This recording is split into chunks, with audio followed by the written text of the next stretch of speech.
Football की life में आप तब तक आगे नहीं बढ़ सकते जब तक कि आपको मालूम नहीं हो कि आपका गोल क्या है। और यह कहानी है एक ऐसे लड़के की जिसके पिता मजदूरी करते थे और माँ दूसरे लोगों के घरों में काम किया करती थी।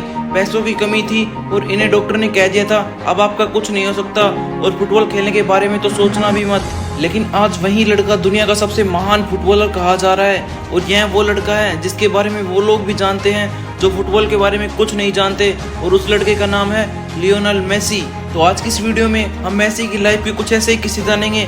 उससे पहले अगर आप हमारे चैनल पर नए आए हैं तो चैनल को सब्सक्राइब कर बेल आइकन को प्रेस जरूर कर लें। तो ये बात जब की है जब मेसी अर्जेंटीना में अपने परिवार के साथ रहा करते थे, तब उनकी दादी ने उन्हें फुटबॉल खेलने के लिए कहा था। उस समय मेसी की उम्र 8 साल थी और 8 साल की उम्र में मेसी का दाखिला एक फुटबॉल क्लब में करा दिया गया और मेसी वहां दिन रात मेहनत करते रहते और अपनी दादी माँ के सपने को पूरा करना चाह रहे थे। तभी 2 साल बाद उनकी दादी माँ की डेथ हो जाती है, जिसके बाद मेसी डिप्रेशन में चले जाते हैं और फुटबॉल को टच भी नहीं करते हैं। लेकिन फिर उनके पिताजी ने उन्हें समझाते हुए कहा कि तुम्हें दादी के चले जाने से परेशान नहीं होना चाहिए, बल्कि उनके सपने को पूरा करके दिखाना चाहिए और तुम्हें सबसे बेस्ट फुटबॉलर बन के दिखाना चाहिए।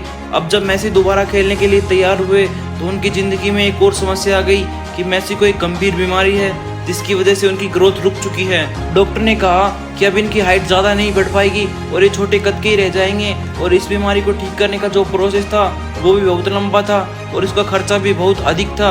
और ये खर्चा उठाने के लिए वो जिस फुटबॉल क्लब से खेल रहे थे वो भी राजी नहीं था और इस बात ने भी इनका मनोबल काफ़ी ज़्यादा तोड़ा। लेकिन इन्होंने अपने कॉन्फिडेंस को गिरने नहीं दिया और फुटबॉल क्लब जाकर कोशिश करते रहे और अपनी स्किल्स को इम्प्रूव करते रहे। इसी दौरान इनकी ये सारी कहानी स्पेन के एक फुटबॉल क्लब बार्सिलोना के डायरेक्टर के पास जा पहुंची।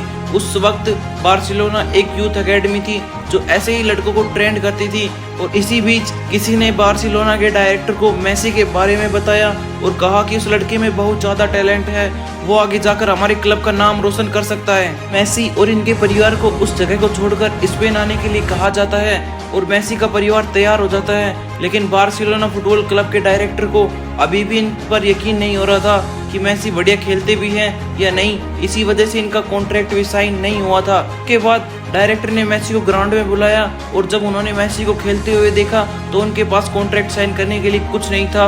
उन्होंने टिश्यू पेपर पर ही कॉन्ट्रैक्ट साइन कर दिया और उनके खर्चे और उनके इलाज की जिम्मेदारी उनकी क्लब एकेडमी ने ले ली।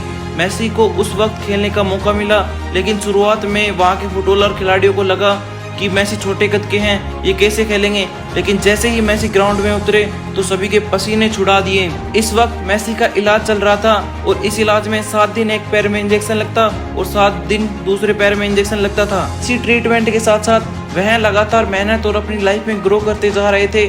मेसी और रोनाल्डो जो कि आज की जनरेशन के सबसे महान फुटबॉलर हैं।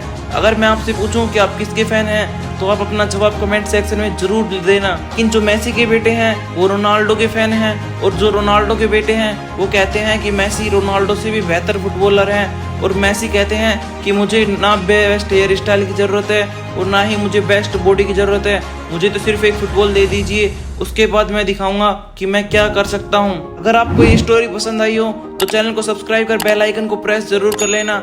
जय हिंद, जय भारत। Different thing.